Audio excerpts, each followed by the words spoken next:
السلام علیکم ورحمۃ اللہ وبرکاتہ۔ امید ہے آپ سب خیر و عافیت سے ہوں گے۔ اللہ تعالیٰ آپ سب کو سلامت رکھے۔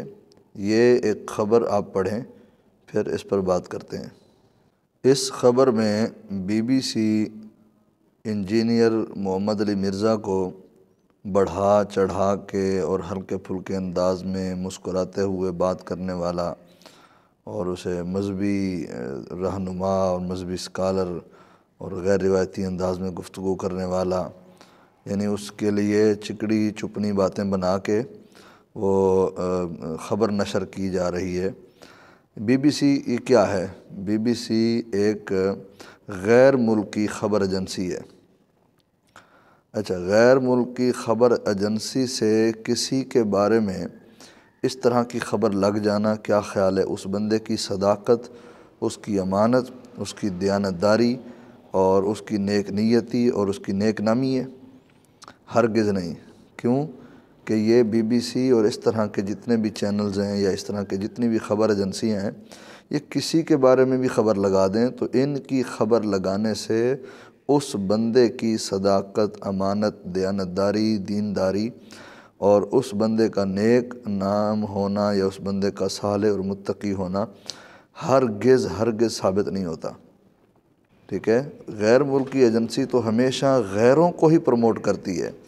ایسے لوگوں کو یہ خبر ایجنسیاں پروموٹ کرتی ہیں جو دین کے دشمن ہیں، جو لوگ دین اسلام کی روایات، دین اسلام کے افکار، دین اسلام کے نظریات اور ایسے نظریات جو کہ اللہ اور اس کے رسول کے احکامات کے تابع ہیں، ان نظریات کی جو مخالفت کرے، ان نظریات کے خلاف جو اپنے من گھڑت نظریات کا پرچار کرے، دین کی دشمنی کا اظہار کرے، دین داروں کی دشمنی کا اظہار کرے، اللہ والوں کی دشمنی کا اظہار کرے، اسلام کی روایات اور اسلام کے اقدار کی مخالفت کرے، اسلام میں خدمت کرنے والے اسلام کے وفاداروں کی مخالفت کرے، تو غیر ملکی ایجنسیاں ایسے لوگوں کو پروموٹ کرتی ہیں، ایسے لوگوں کو بڑھا چڑھا کے پیش کرتی ہیں۔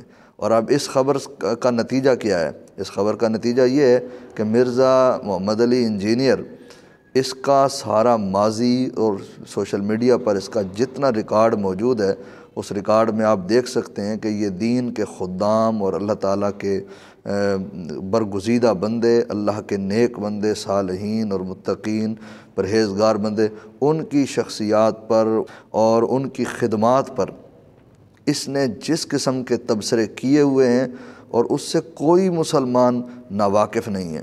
لوگ جانتے ہیں کہ اللہ والوں کی خدمات کا جو مذاق اس نے بنایا ہے اور جس طریقے سے اس نے ان کی خدمات کو ڈیگریڈ کرنے کی کوشش کی ہے، اور اب غیر ملکی ایجنسی اس کو پروموٹ کر رہی ہے اور اس کا تعارف کروا رہی ہے، اسے بڑھا چڑھا کر پیش کر رہی ہے، کیونکہ وہ اس جیسے بندوں سے وہ دین کے خلاف کام کرنے کا وہ ان سے فائدہ لیتے ہیں اور ان سے انہوں نے کام لینا ہے، اور اس لیے ان کو پروموٹ کر رہے ہیں۔ مرزا غلام قادیانیوں کو کفار نے اور دین کے دشمنوں نے کیوں پروموٹ کیا؟ اس لیے کہ اس نے دینی اقدار اور سب سے بڑا جو اس خبیث کی جو خباثت کا جو نتیجہ تھا، اس نے حضور جان رحمت صلی اللہ علیہ وآلہ وسلم کی جو ختم نبوت ہے، جو مدار ایمان ہے، معیار ایمان ہے، اس کے اوپر اس نے اٹیک کر دیا۔ ٹھیک ہے؟ اور پھر اس کو لوگوں نے پروموٹ کیا، دین کے دشمنوں نے پروموٹ کیا، اور اب تک کر رہے ہیں، اس کے فالورز کو پروموٹ کری جا رہے ہیں۔ اور اسی طرح اس فتنے کو سمجھیں کہ جو لوگ اس طرح کی خبروں کو دیکھ کر متاثر ہو جاتے ہیں کہ جناب یہ تو بڑی خبر آ گئی جی، بی بی سی پر خبر لگ گئی، فلاں چینل نے خبر لگا دی، فلاں خبر ایجنسی نے خبر لگا دی، تو اس طرح کی خبر ایجنسیوں کی خبریں لگنے سے کوئی بندہ متقی، پرہیزگار، صالح، نیک، اچھا، مخلص، دیندار ثابت نہیں ہوتا۔